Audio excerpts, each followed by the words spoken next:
So, friends, let's take a walk and see what the shops in Pripyat are like now and what they were like. Let's try to imagine them. The first shop we'll see is the Pripyat grocery store.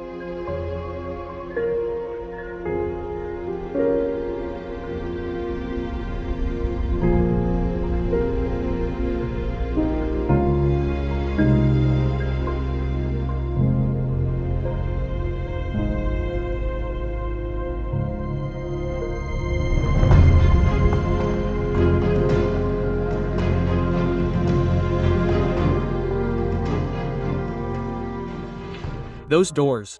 I think many of those who lived through the Soviet era and the 1990s remember. Those grocery stores. That is, those stores with display cases arranged in a circle. You'd walk up, say what you wanted, and they'd sell it to you.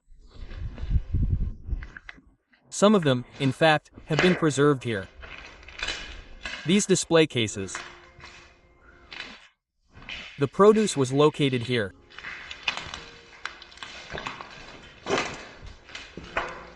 And these cages usually held vegetables.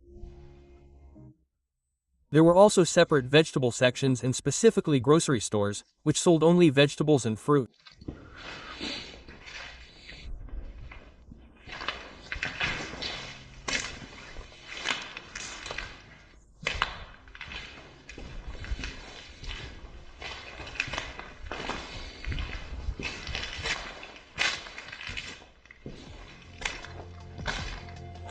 Well, the cash register panel is also preserved here.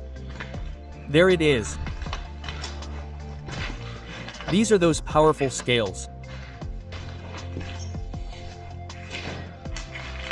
Right to your table.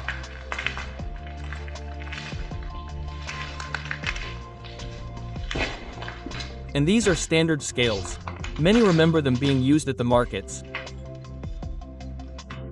And they're probably still in use somewhere.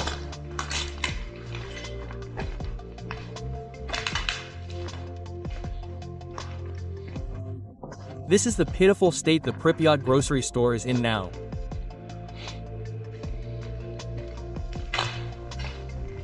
Here, as we can see, the refrigerated truck is small.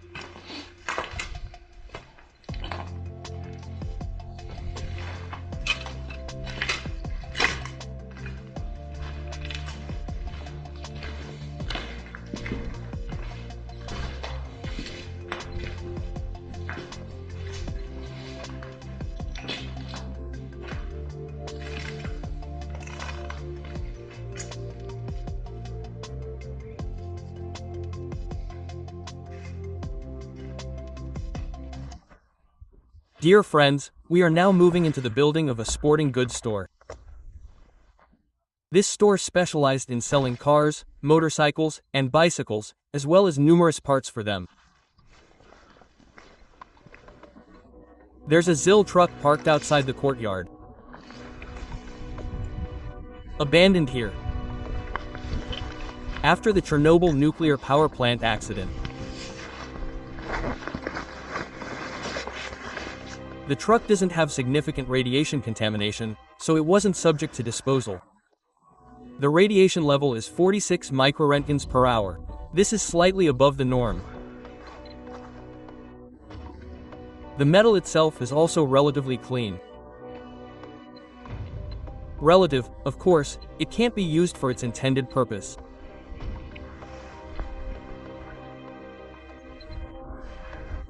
Here's a beautiful car, very popular at the end of the Soviet era, and they're still in use today. The license plate remains, 3486. The store building itself. And some interesting car.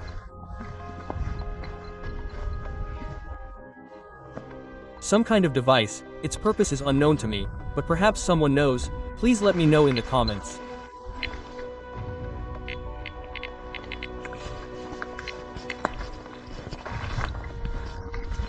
Now we'll look at the remains of the equipment. of the residents of Pripyat.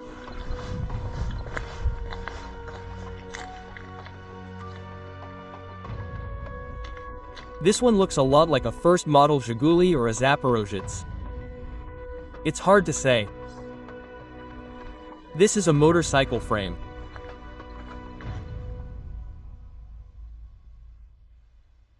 You might ask, why is this equipment in such a state?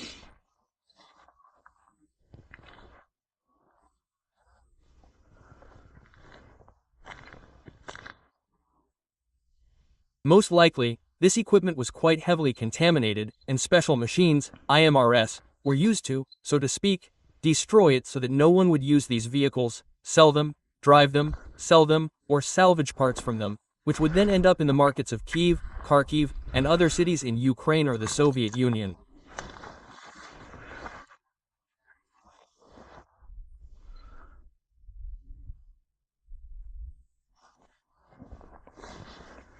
Here we see a motorcycle with a sidecar. A mangled motorcycle. Currently, the contamination of these vehicles is insignificant. There is an excess, of course, 50 microrentgens per hour.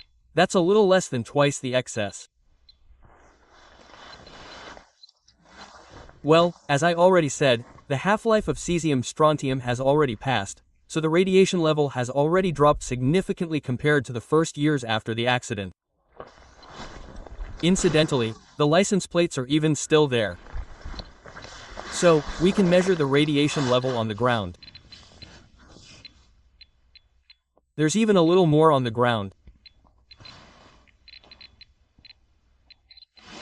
which tells us that this metal is most likely already clean in terms of radiation, and it's the soil that's causing the radiation.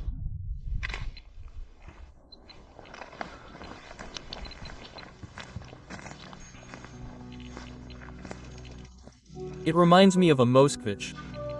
This mangled car reminds us of a Moskvich.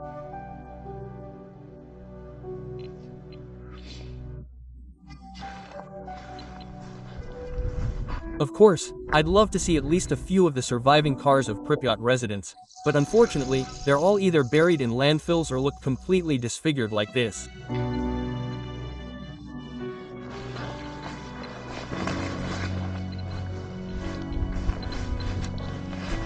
So, as they say, guess what kind of car it was?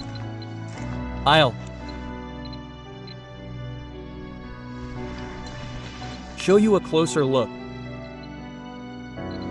Honestly, I can't tell yet whether it was a Moskvich or a Zaporozhets. Let me know in the comments if you recognize it.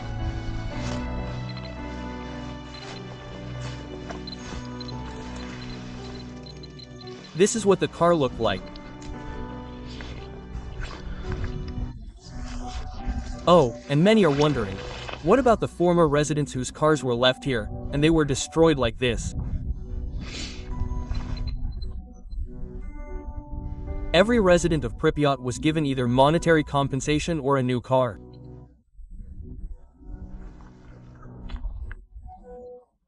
If any former residents of Pripyat are watching, please write in the comments if you had a car or motorcycle and how exactly you were compensated for your loss. Everyone is interested in this, including me.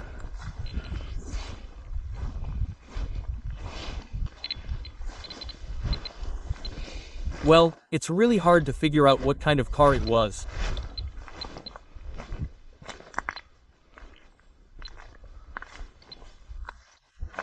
This is a miniature graveyard of old vehicles in the Pyatites neighborhood. They decided to pile them up in the backyard of a sporting goods store. Now let's walk around and see the store itself. Right now we're in the central hall of the sporting goods store, and I'm showing you the ZAS sign. Zaporizhia Automobile Plant. Various parts were most likely sold here, and perhaps even the Zaporozhets car itself was for sale here.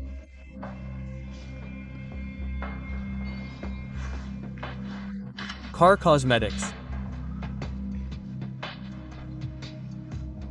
This is where they were sold. This is the huge hall of the sporting goods store.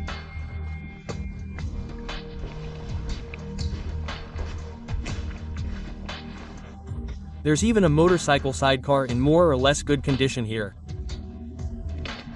And someone must have dragged the frame in from the street and put the gas tank on.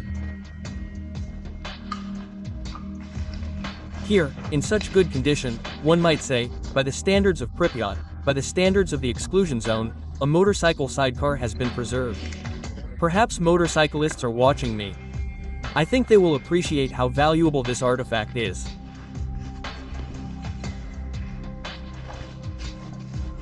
About engines. About engines. You see, various parts were sold. Here they were.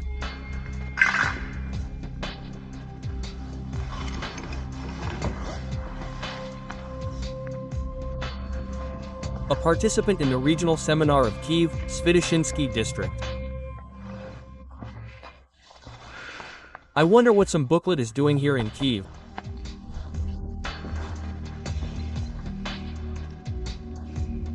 And here, friends, were motorcycle goods. See? Various parts for Soviet motorcycles. Ural, Minsk, MT, Dnipro and others. Jupiter. See, there is a bicycle symbol here. Most likely, the bicycles themselves were sold here, as well as various parts for them. You see, the sign says, Bike Room.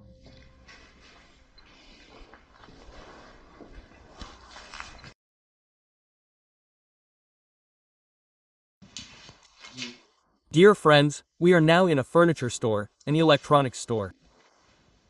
Here they are combined. There are also televisions preserved here.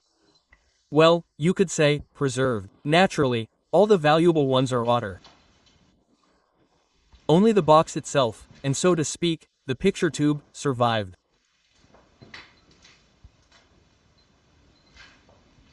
This TV still stands here at the entrance.